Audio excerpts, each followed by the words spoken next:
Bonjour et bienvenue pour une nouvelle vidéo pour le Plib où je vais présenter la dernière lecture que j'ai fait dans ce cadre-là.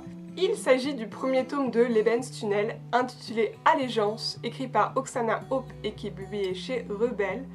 Et dans ce livre-ci, on retrouve l'histoire de Krista. Krista est une jeune femme vivant à Germania, une jeune Aryenne, car dans ce monde-ci, l'Allemagne a gagné la Seconde Guerre mondiale. Et donc elle vit dans ce système créé par le Troisième Reich, où l'eugénisme est la clé en fait. Un beau jour, elle trouve une jeune femme en détresse, et elle va l'aider.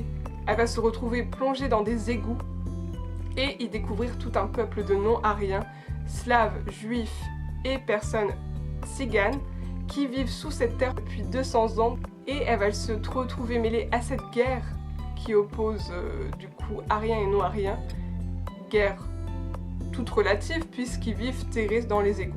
Ce tome-ci donc est le premier tome de la saga Lebenstunnel. On plante le décor, mais honnêtement ça va très vite. C'est un des points positifs de ce roman, c'est qu'il y a de l'action tout le temps, mais vraiment tout le temps. Ça ne faiblit pas, c'est impressionnant. J'ai aimé beaucoup le personnage masculin de ce roman-ci. Donc Elias, il est charismatique je trouve. Krista, elle, est une jeune fille, tout ce qu'il y a de plus normal. On le pense au début, je la trouvais même un peu faiblarde, mais en fait elle se révèle assez vite, très forte. Et par contre, au début, je me disais qu'il manquait des choses. La partie où elle découvre les non-aryens, où ils vivent, etc. Et ben ça traîne un peu je trouve. Je voulais plus d'action, apprendre plus sur le peuple de Germania, et finalement on en sait assez peu d'eux, si ce n'est qu'ils pratiquent l'eugénisme, qui sont très cloisonnés, qu'ils ont des couvre-feux, etc. Mais à part ça, l'excellence et tout ça, on n'en sait pas plus. Je trouve qu'on n'en sait pas assez, et qu'on ne savait pas non plus assez sur les peuples non-aryens, comment ils ont pu réussir à s'en sortir pendant 200 ans dans des égouts. C'était pas assez descriptif de ce point de vue-là, mais d'un côté, au moins, l'action prenait le pas. Ce qui me manquait aussi, c'était toute l'information sur les pays aux alentours. Jusqu'au milieu du roman, j'étais genre... Oh, il manque ce qui s'est passé dans les pays alentours, parce que nous, ok, Germana, l'Allemagne, ils sont bloqués sur ce qu'était Berlin. Ça sort pas du tout, on ne sait pas du tout ce qui se passe après. Et heureusement, à la fin de ce livre, on a un énorme twist final que je n'avais pas vu venir, que personne n'avait vu venir, je pense. Et on en apprend plus sur ce qui a pu potentiellement se passer en dehors de Berlin, suite à la Deuxième Guerre mondiale. Et c'est genre juste bluffant, j'ai l'impression que je ne sais plus rien du tout à la suite de ce roman-ci. C'est sûr, il faut une suite, hein. Honnêtement, le tome 2, il est très bien parti.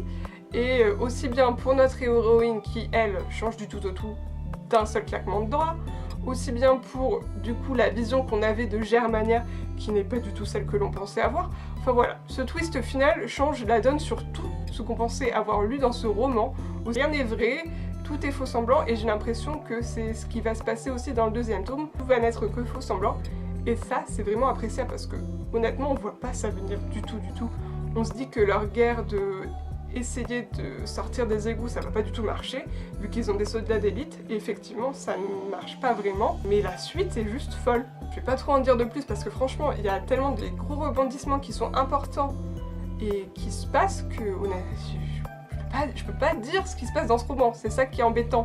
Pour le commenter, c'est un peu embêtant. Si ce n'est que, du coup, la plupart du temps, Krista est enfermée, hein, qu'elle n'a pas le choix, qu'elle essaie de se débrouiller.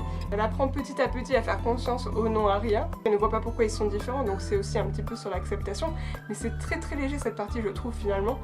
Parce que le twist final retourne tout. En fait, c'est ça, je n'arrive pas à faire mon avis à cause de ce twist final qui fait que ça retourne toutes les perspectives que l'on pouvait avoir sur ce roman. Donc voilà, j'ai l'impression d'avoir un avis très succinct.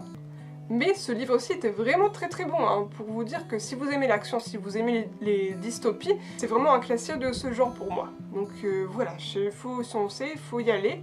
C'est pas un de mes préférés honnêtement de la sélection du Plib, parce que vous avez compris, honnêtement, il y en a qui sont placés assez haut dans mon petit cœur, mais il est vraiment très bon. Donc voici pour mon avis sur Lebenstunnel. Si vous l'avez lu, n'hésitez pas à me dire ce que vous en avez pensé en commentaire. Si comme moi vous êtes bluffé par ce twist final qui change la donne, pour moi surtout, ça redistribue les cartes complètement. N'hésitez pas à me le dire en commentaire. Et puis moi je vous dis à bientôt pour une prochaine vidéo et bisous